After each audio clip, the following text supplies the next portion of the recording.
Welcome back to the Red Dice Diaries, and in this GM tips video I'm going to address a suggestion that was sent to me by David Drucker some time ago, where he suggested that I do a video that goes through step by step how I go about creating a campaign. Now, since I started my Serpent's Fall game on Google Plus a short while ago, there are links to the videos of the various sessions on my YouTube channel. I'm currently overhauling how I store and format my campaign notes, so I thought this might be a good time to take you through step by step what has gone into this campaign so far. Okay, so checking my notes. First of all, we come to how did the campaign start? Well, it started when a few friends of mine who didn't have much chance to do any tabletop role-playing asked whether I'd consider running a session for them. Now, having recently discovered the possibilities of Google Plus Hangouts and becoming more involved with the YouTube RPG community, this seemed like an ideal time to actually run something using Google Plus. And I ran a mashup game called Theft Cthulhu for a couple of friends of mine, originally intended to be a one-off, but it actually ran to a couple of sessions and was ran using the quite simple Fate accelerated system, purely because I'm very familiar with it, I enjoy it, and I wanted a simple rule system to bring the players in.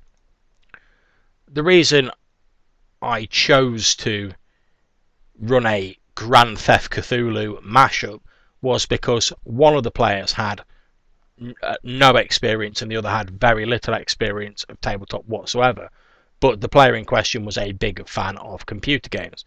So I hit on the idea of mashing together two elements, one which features in a lot of RPGs, which is the Cthulhu mythos, with something that the player would immediately be familiar with, which is Grand Theft Auto.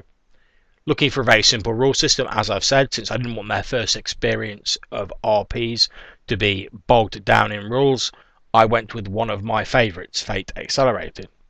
The game went well, everyone seemed to enjoy it, and the discussion very quickly turned to us doing a more long-term tabletop campaign over Google+.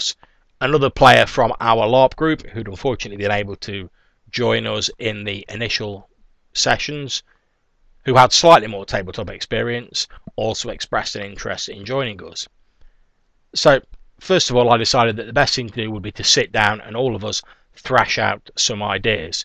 And in online discussions, we decided on a fantasy game, both because it was different to the modern world of the previous game, and because fantasy is an archetypal genre for role-playing and would continue to serve as a good introduction to the less experienced members of the group.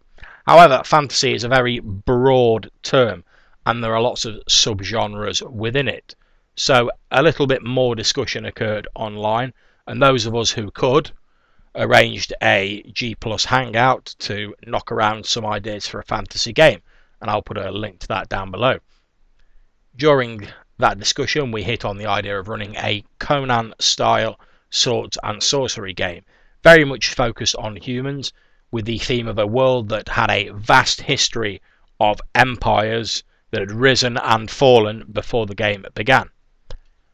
In retrospect, and having read more about this sort of thing since, I think that this would have been more productive and possibly less rambling if I'd prepared a little bit more beforehand and had created a firmer list of questions to help develop and guide the decision-making process along. Nevertheless, we did get a fair amount of information from it, and we discussed the following topics. First of all, fantasy races. We decided to stick with a humans-only policy for playable races to reflect the feeling of the swords and sorcery genre, which is largely humanocentric. The place of fantasy races will be taken by emphasizing the difference between many widely varying human cultures. We then turn to another ubiquitous part of the fantasy experience, magic. In keeping with the swords and sorcery genre, we decided that the setting should be low magic, and what magic did exist would be extremely costly. Magic will be gained by bargaining with spirits, and those seeking forbidden power would seek to bargain with darker entities. People in general are very fearful of magic because it's an unknown quantity and involves trafficking with the spirits, many of which are dark, woeful creatures. Lesser, safer magics can be gained by bargaining with more animistic, natural spirits, and that no player should start with any magic above the most minor cantrips or tricks.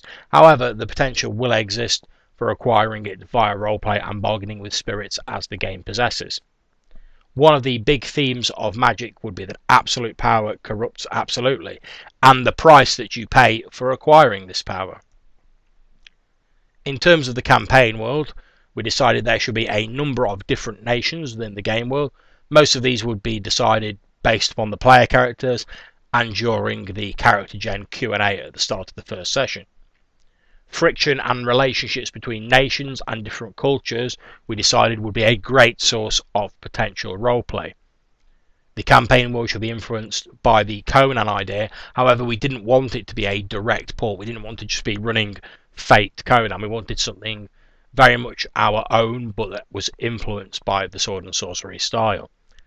The map should be largely unexplored but with known points, a few cities, nation borders, etc., and this will leave plenty of blank space for exploration, expansion, and incorporation of new ideas as the game develops. With such a large expanse of the world to cover, we decided that we were going to have to address the matter of trade between cities and nations.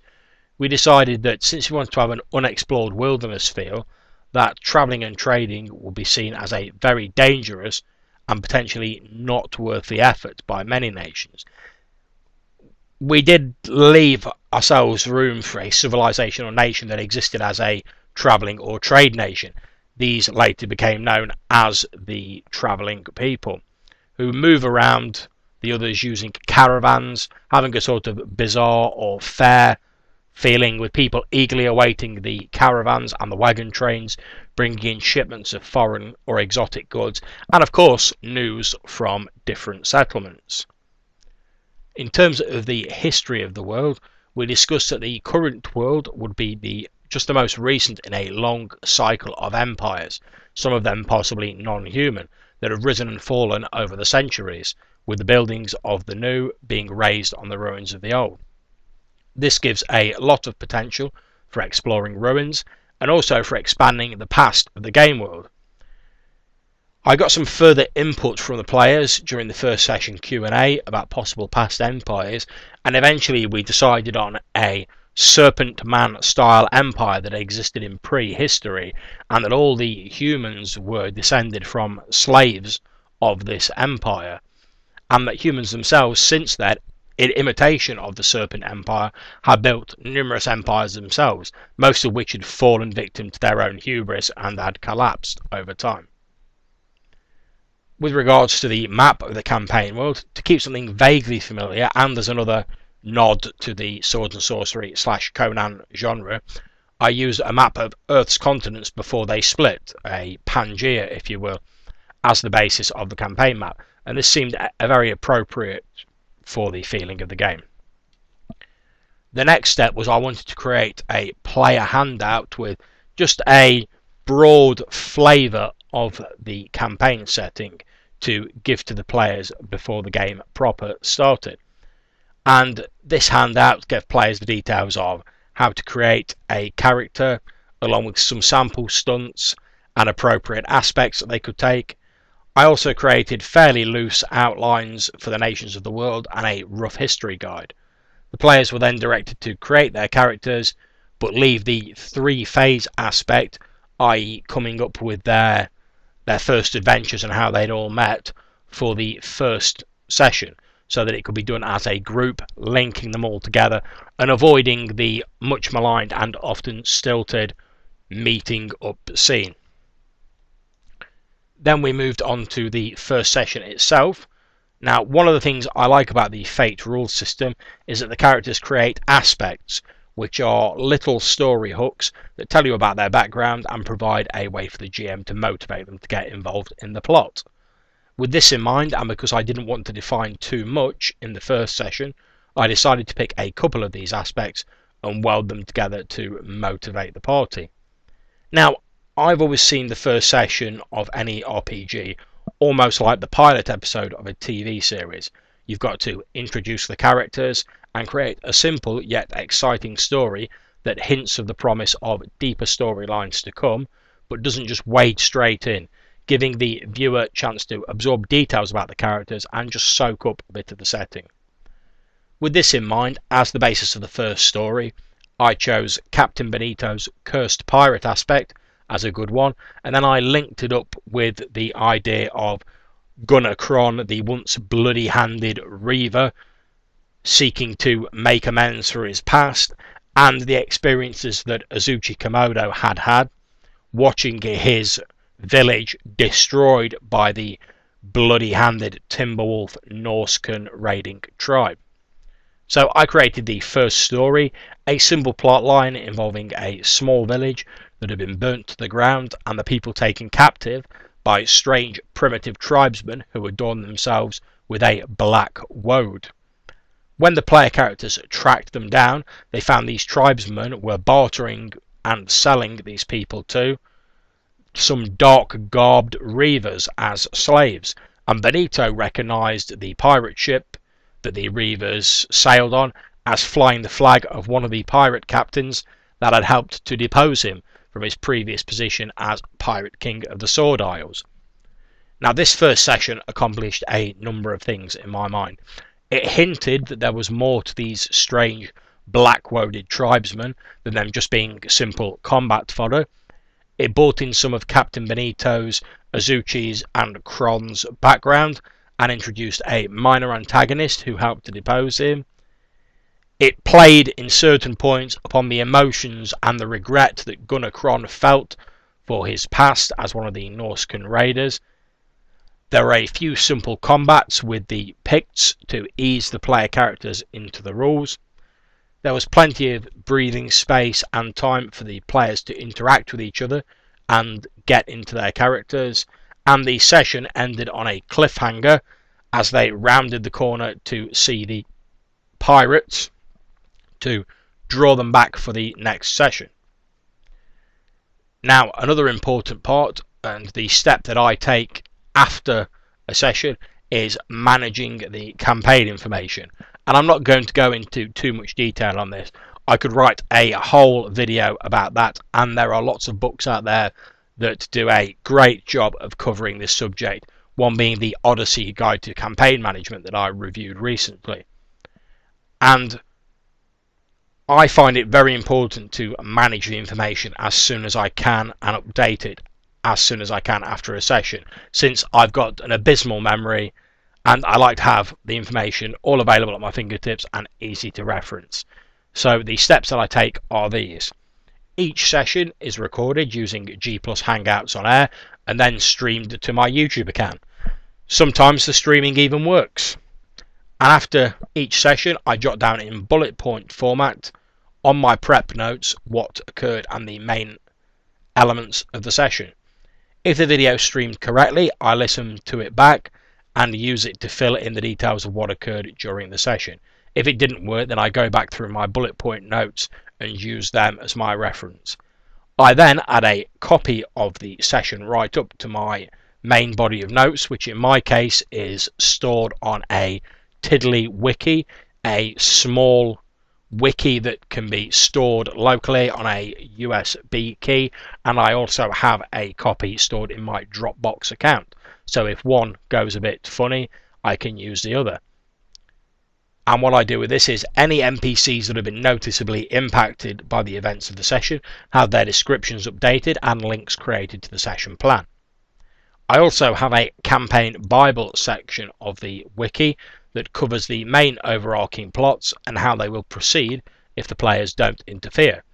And these mostly consist of a paragraph of info summing up the plot and then a list of bullet points to show the stages of the plot and how it will proceed if the players don't interfere or influence it in any way. I highlight the current stage the plot is at after each session, and I look at it, and if the plot has advanced, then the next stage is highlighted in turn, working towards the final resolution of that plot. Once this is done, I start writing up the session plan for the next game. And this plan is then stored on the wiki also, as well as I have a text version of that saved. Again, as another level of redundancy in case one of the files should stop working for any reason. And once I have a rough idea of the storyline, based mostly on what the players said their characters were going to do at the end of the previous session, and what ongoing plots are unfolded, I then create an event page in Google Plus and on Facebook for my player characters to have a look at, and I write a brief description and put up an appropriate graphic. Now, obviously you can omit several of these points if you're not running your game online. However, I really would recommend that you update and manage your information in your campaign as you go along, since it makes it far easier than going back to do 2 or 3 sessions at once because you've not had time to do it or you've forgotten to do it. Little bits of information that occurred in a game may well slip your mind, but you can be sure of one thing: if you say something and contradict yourself, that the player characters will not have forgotten the information. So having it all accurate and at your fingertips is very useful, especially when you've got a memory as rubbish as mine. I also find the monkey pirate Tiddlywiki that I use to store sessions very useful, and I'll put a link to that in the description down below, because it allows me to cross-reference everything and store it locally. So therefore, if I have a paragraph where it mentions Captain Benito and I click on Captain Benito, it brings up another little pop-up with his character sheet and his background information on, and likewise for all of the NPCs and other elements that I've imported into the game, as well as a convenient place to store graphics, maps, etc. So that's how I went about creating my campaign, and that's how I would advise anyone to set up a campaign. Start off small, talk with your characters, get an idea of what they really want to do, sit down with them, talk about what you definitely need in a campaign and what people would like in a campaign, work out what elements you're going to incorporate, and make sure that some people don't get left out during this discussion or simply agree to go along with things because it seems easier. You need to make sure that everyone is happy with the decisions you make at this first information gathering stage. If you have time, I didn't myself, but I would certainly recommend that you come up with a series of specific questions to guide your initial discussions. You'll get more information out of it that way, and you can focus the discussion. Once you have that, I would advise creating some form of player handout and giving it to the players in advance of your first game session, since they can look at it, absorb it, digest it, and if they have any major problems or issues with it, they can come back to you and potentially amendments can be made before the first session starts.